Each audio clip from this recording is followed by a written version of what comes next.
how to go to BIOS or UEFI Firmware Settings on Windows 11.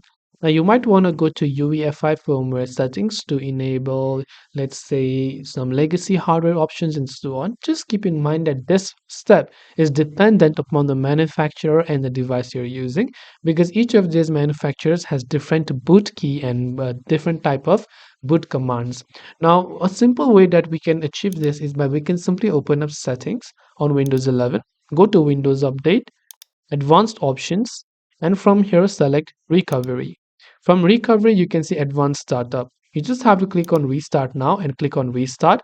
After you restart it, it will welcome you with some of the screen where you have to go to Advanced Options and select UEFI Firmware Settings, and that will take you to the UEFI Firmware Settings.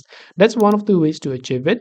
The other way you can achieve it is while you are starting your PC or restarting or shutting down and opening it again, you have to press the F2 key or in some cases other keys depending upon the manufacturer, and this is dependent upon the manufacturer, so you just have to look for the specific one that your manufacturer has provided for you.